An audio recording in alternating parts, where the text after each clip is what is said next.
L'invention mise au point par Morel est celle d'une machine complexe, capable de fixer pour l'éternité l'image d'un groupe d'amis réunis sur une île, tandis que l'inventeur, grâce à sa machine, abolit le temps et reproduit de façon cyclique les faits et gestes exécutés par tous ses invités.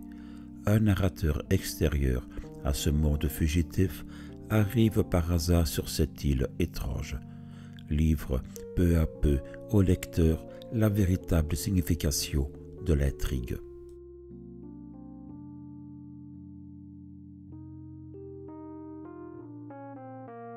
Des marécages aux Hommélies, j'aperçois la partie haute de la colline, les estivants qui habitent le musée.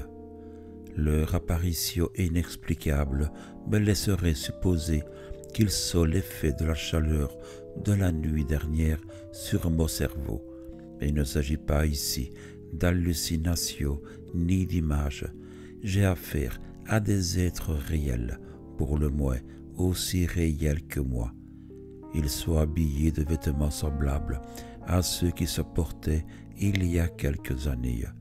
Grâce qui révèle, me semble-t-il, une frivolité consommée. Cependant, je dois reconnaître qu'aujourd'hui, il est fort commun de s'émerveiller de la magie du passé le plus proche. À travers ce récit de témoins voyeurs, le lecteur découvre à son tour le sens de l'invention diabolique de Morel, tandis que le malheureux témoin porte à l'énigmatique Faustine, l'une des femmes qu'il observe, un amour impossible. Il ne peut de fait communiquer avec elle parce que tout simplement elle n'est dans un espace temporel distinct du sien qu'une simple projection d'image fabriquée par l'ingénieux Morel.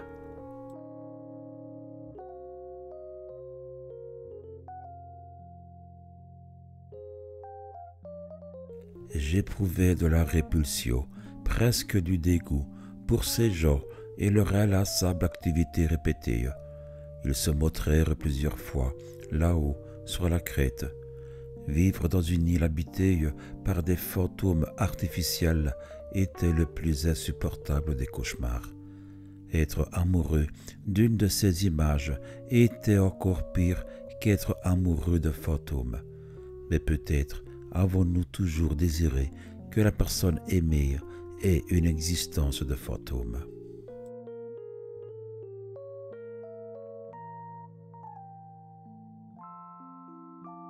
Par hasard, je me rappelais que l'horreur que certains peuples éprouvent à être représentés en images repose sur la croyance selon laquelle, lorsque l'image d'une personne se forme, son âme passe dans l'image et la personne meurt.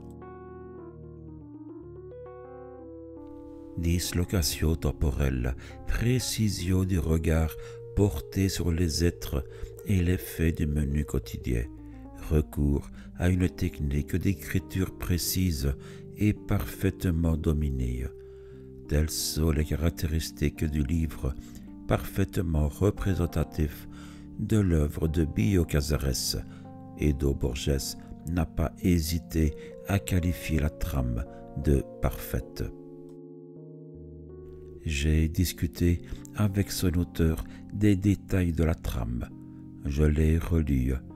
Il ne me semble pas que ce soit une inexactitude ou une hyperbole de la qualifier de parfaite. Les fictions de caractère policier rapportent des faits mystérieux qu'un fait raisonnable justifie et illustre ensuite. Adolfo Bioy Casares, dans ce court roman, résout avec bonheur un problème peut-être plus difficile. Il déploie une odyssée de prodiges qui ne paraissent admettre d'autres clés que l'hallucination ou le symbole. Puis, il les explique pleinement grâce à un seul postulat fantastique, mais qui n'est pas surnaturel.